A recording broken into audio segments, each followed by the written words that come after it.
So the lies the union tells about how the poor people's kids can't learn. Lie, lie, lie from the pit of hell. Yes. Poor kids can learn just as easily as wealthy kids. Yeah. It doesn't take a rocket scientist to teach a child. It takes good curricula, like phonics instruction. Yes. They infiltrated the teaching profession, infiltrated our schools, and removed everything good. National Education Association was started in 1870. Okay, our schools were fantastic before 1870. Now they have infiltrated every teaching college in the nation.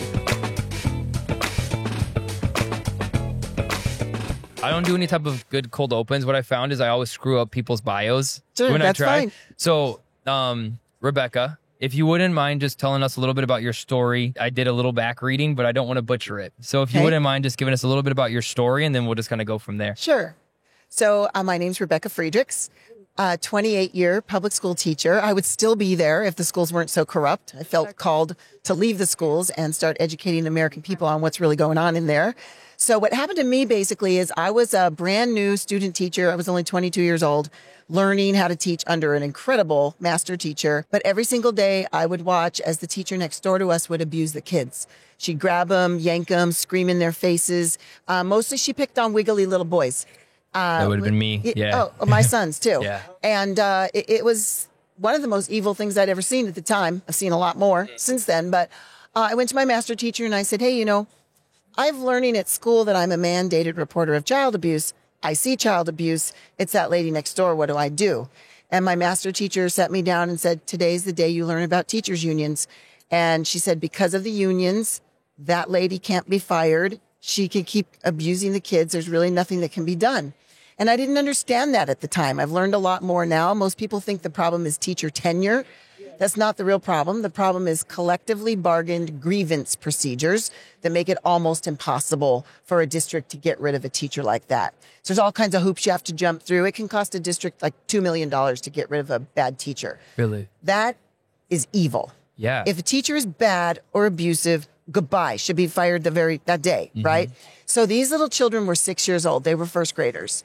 And so I watched really helplessly as they were abused, and I didn't want anything to do with a union that would allow that to happen. So a few months later, I was offered a job as a teacher. I'm signing my contract. In walks the union. Oh, well, sign here, to join our union. I said, no, thank you. And they were really nasty to me. Well, why not? We're great and we get you raises and all this stuff. And I said, you allow people to abuse children and you defend the abuser. I'm here to serve the children. And that's when they told me, if you want to teach, you'll pay. And I found out that it was required, a law, as a condition of employment, I had to pay them or I couldn't teach. So I didn't know at that time, but I later learned that it was a case out of the U.S. Supreme Court in 1977 called Abood versus Detroit Board of Education. Mr. Abood, a teacher like me, didn't think it was right. He should have to pay dues. He sued and he lost. And so from that time on, every government employee in the United States of America, teachers, cops, firefighters, DMV employees, Department of Ed, you name the agency, institution, there's a union. They're all forced to fund it as a condition of employment. So my entire career, 28 years, my husband's entire career, 42 years, we were both required to fund a union that as I started digging in and learning more and more about them, I became a union rep for 3 years to try to change things from the inside, Right. which made me a really good plaintiff later when I sued them. But what we discovered is that the unions are controlled and run by communists who are literally seeking to destroy our free republic by destroying our educational system. Because our founders told us the only way to keep a free republic is with a well-educated, moral citizenry that can self-govern. Right. So what do? They come in, try to make the kids stupid, uneducated, and immoral. That's why they sexualize them. So, I was at this place, it was 2012, and I'm at a place where I'm like, well, this is an evil organization that I'm forced to fund. So just literally through praying and talking to God and doing my morning Bible study, and I'm complaining to him, what can you do about this evil organization? Right. Please help me, Lord. Right. And you know how he is. How about you? Yeah. And you're like, no, I didn't mean that. Exactly. Yeah. So I Not really, me, someone else. Exactly. And literally in my Bible study, there's literally a question that says, is there something God's been asking you to do, but you haven't done it because you're afraid or whatever? I put, Yes. The next question, will you do it? Mm. I prayed on that question for 3 days before I answered because I didn't want to be Jonah in the belly of a fish. So I prayed, Lord, I want to do what you want me to do. What he wanted me to do was write editorials to expose these Yeah. people. I want to do it, but I'm scared. Right. I got a son in high school. I've got a son in college, both public schools. You know, they're going to do this to me. They're going to bully me. And the Lord, you know, I don't hear voices, but that still small voice says to my heart, yeah, they are going to do those things to you. And here's how you handle it. Here's what you say. Here's what you do. So, okay, I can do that, Lord. So I said yes. And that started my journey. Wrote my first editorial. Had no idea even how to send it into the newspaper. I sent it to letters to the editor. It wasn't a letter to the editor. It was an 800-word editorial. Wow. But they printed it. And it got picked up all over the nation because teachers had never spoken out and said, no, my union's evil. I know some who were speaking out, but they couldn't get a voice. Right. So somehow, thank God, he gave it a You're voice. starting to get momentum. Exactly. So literally 6 months after my first editorial, because I kept writing them and learning, 6 months after, I find myself serving as lead plaintiff in a federal lawsuit, Friedrichs versus California Teachers Association. We also sued National Education Association, heading to the U.S. Supreme Court to overturn that 1977 case that was forcing me to fund dues. So on my birthday, literally on my birthday in 2018, that whole scheme was ended at the U.S. Supreme Court. There was a win. Nobody has to pay a government union anymore as a Wow. condition of employment. They can pay if they want. Yeah. The unions, unfortunately, are still there, but nobody has to pay them. I think it's ironic that the Star Spangled Banner started playing like right when you were talking about this whole thing about Wow. America and freedom. I mean, it's incredible. Like for those that are listening, they're doing the intro right Wow, now. we should have our hands on our hearts. We should be standing. Yeah, we should probably. But I was just like, the whole time you were talking, I was just like, man, like that's patriotism is what you did. Like that's Wow. incredible. And literally the song started playing. I was like, just got chills and you were Oh, talking. then Like you're that's giving awesome. me chills. Yeah. And I see it as it was just obeying God, And right? did you win the lawsuit? Oh, that's a longer story. So our suit was heard in January 2016. Okay. And everyone knew we won oral arguments. Even the New York Times admitted we won arguments. 1 month later, Justice Scalia dies. Very mysterious death. Okay. And he was our swing vote. And we had convinced him because he stated from the bench to the other side, when the other lawyers on the other side, he said, what these teachers are saying is that 100% of the money you're taking from them is used for politics because it's impacting policy. It's impacting the community.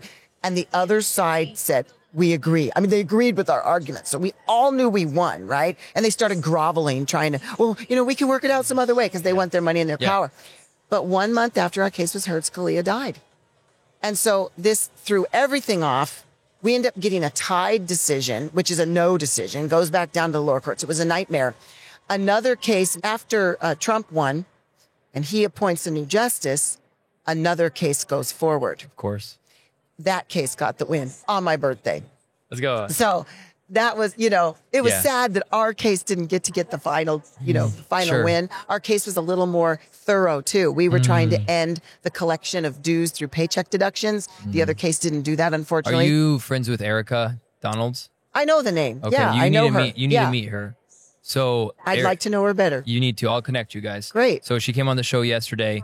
So she's all about school choice, defunding Department of Education, Yes. and not forcing kids to go to public schools based on 100%. their. And you guys would actually, you guys Yeah. need to meet each other because first Yeah. of all, she's awesome. You're awesome. So I'll Thank connect you. you guys Thank because that you. needs to happen. That sounds great. My dad's also a Christian school principal. My mom's been a teacher the whole time. God bless your parents. And so when I hear these stories of, abuse in classrooms, and then now obviously the agenda with grooming children, I mean, that's a whole nother conversation Yeah. we can have with the public school system across the board. Like, I was blessed to be in a Christian school that loved us. Like, my teachers came to my wedding Of course they did. because I'm like, that's the That's relationship what we teachers had. do. Right. Of course. And we the love our students. We'll do anything for them. Right. And that's the beautiful thing about a school that you hire the best people for the job. You care, you love. You don't have a classroom of 900 kids that you can't teach, Exactly. And so when you're talking like that's really important. And then to even force teachers that they have to take part in a union is just messed up. It's totally messed up. I'm going to tell you something too, since you have such a great experience with a Christian school and with your parents being educators. My husband's Aunt Jelaine, she's no longer with us. She died at 103. She was still sharp as a tack. Wow. She taught 47 years in a one-room schoolhouse. My book is dedicated to her. I sat with her when she was 101. I sat with her. Aunt Jelaine, what did you do when you had a child that couldn't read? She looked at me like I was from Mars. I never had a child that had trouble reading. 47 years of teaching. Never had that problem. I said, what did you do with discipline problems? I never had a discipline problem. The parents supported me 100%. So what Aunt Jelaine had was no union. No special interest groups intruding into her school situation. A one-room schoolhouse. And engaged parents and parents that were engaged to their children. Totally engaged. And I want to say it was a poor farming community. So the lies the union tells about how the poor people's kids can't learn. Lie, lie, lie from the pit of hell. Yes. Poor kids can learn just as easily as wealthy kids. Yeah. It doesn't take a rocket scientist to teach a child. It takes good curricula, like phonics instruction. Yes. And so what these wicked unions have done is they infiltrated the teaching profession, infiltrated our schools, and removed everything good. They're behind the removal of prayer. They're behind the removal of the Ten Commandments, the Bible. They're behind the removal of phonics. Does this stem from one person? Is there like, if you follow the chain, does it stem to the head of Department of Education? Does it stem to the White House? Does it stem to like where? If you had to pinpoint where, because normally the dominoes fall from somewhere. That's right. This is an amazing question. I love it. I'm always talking about what's the root? What's the root? Right. The one spirit you could track this to is Satan. Okay, he's the head of it, right? Who is he using? That's the question. It's the so-called teacher unions. And they have infiltrated, I'll explain some of the other groups around them. So National Education Association was started in 1870. Okay, our schools were fantastic before 1870. They were even fantastic, through the 1800s. Right. But 1870, National Education Association was started. Okay.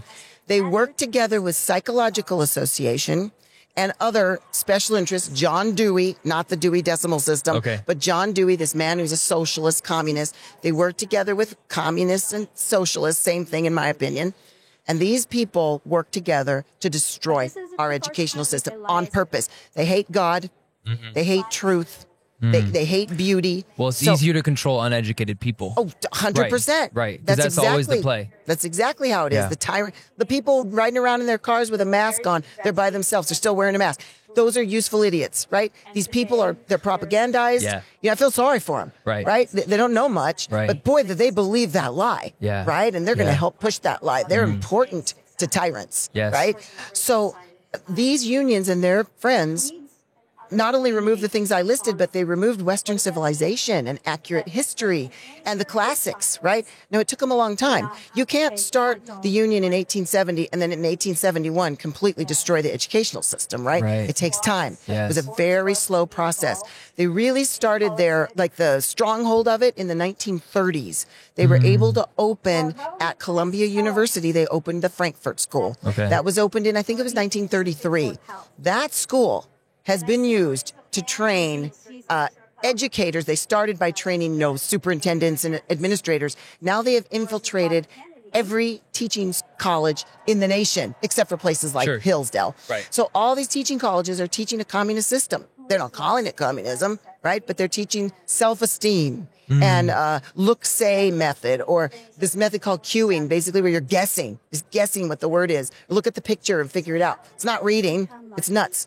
So all of this was done by these so-called teacher unions. I call them the education cartel, and their allies. Their allies have grown exponentially. There are hundreds of special interest groups and unionized agencies in our nation that are destroying our schools. Well, it even just like stems even into sports. Like, there's no winners or losers anymore. And you're taking the competitive edge away from kids and learning that actually how to deal with a loss or how to deal with a win. Exactly.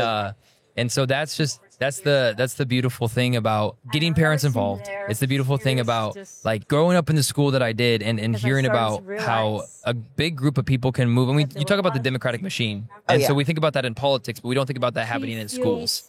And that's the unique perspective that you're bringing to this. Through the sake of time, I think I'd love to potentially maybe have you on in 2025 and we can just talk about this, because like normally my shows go for an hour, because like the way my brain, I just have more questions, that and we can great. go. I love and long so I'll have you connect with Trevor and we'll make that happen. Sounds Before good. we do that, people that are listening to this, that they're like, I want to support. what are ways that people can support your mission? Thank you. Well, we run a nonprofit, and they can find us at forkidsandcountry.org, and that's all spelled out, forkidsandcountry.org. They can donate to us. That would be great. If they go to our donate page, they'll find a pretty powerful video we have there, 3-minute video. Share it. Get it out there. It helps people to understand that these unions are the root of every problem you're facing. Are you fighting a school board, sex ed, radical discipline policies where the bad people are in charge? I don't care what you're facing. The unions are behind it. Open borders, abolishing ICE, defunding police. The unions are behind all of it, the government unions. So come visit us at forkidsandcountry.org, and then please follow us on social media. I had the great pleasure of speaking at the 2020 RNC, so over 4 years ago, right? Great. I've been shadow banned ever since. Of course. It's bad. Of course. And on Twitter was the worst, and X still hasn't lifted it. I think they don't even realize it, right? I can't get a hold of anybody to fix it. We need followers. We just need people to follow us, and our pages are there. So you can follow us at Rebecca for Kids. That's all spelled out, at Rebecca for Kids, on all the platforms. Would love to see you there. We have a ton of information for people on our website, forkidsandcountry.org, and on our social media at Rebecca for Kids. Because our goal is, we have a couple goals. Number one, message. Yes. Get the truth out there that help everybody to understand, look, you don't have to pay these evil unions anymore. You've been freed. There is hope. Yeah, There's there a is ton hope. of hope. We got to get that message out, which is why they're blocking us, right? They don't want this message out. Yeah. And then our second goal is to educate people. I write editorials every week. They're all archived on our website. We have toolkits. We have for free. We help you get out of the unions. We answer your questions. So we just have all these resources there. We don't charge you anything for it. So please. Have you connected with the Parler team yet? The social media? No, I'd love I'll to. connect you. Yeah. Thank so you. that's a social media app you guys need to get on right now. They're back. They were banned. Yeah, I heard. Is there the ones that the guy that started it was thrown in prison or something? Yeah, they were blamed for J6. Unbelievable. And they Nancy got completely Pelosi and removed from friends are AWS. So Amazon Web Services, like, is the software that pretty much everyone runs on. So they pulled them from the app stores. New company bought them. They created the new company on a blockchain, so it's completely decentralized. Good for them. And they're back. Parler was the original free speech platform. Yep. They are back. They sure were. And that's where I think if you want a place that you can completely post without fear of being canceled, that's gonna be a really good connect. I'll connect Great. you with I love friends with everyone from the board of directors all the way down. So I'll get you that connection. Thank you. Well, guys, please support Rebecca. Is Rebecca I Fight for Kids? One more It's time. Rebecca for Kids. REBECCAFORKIDS. Perfect. Rebecca So for please Kids. go support her. Thank you for coming on the show. I'll connect you with Trevor and we can get something scheduled, but I appreciate you a lot. Thank you Sounds so great. much.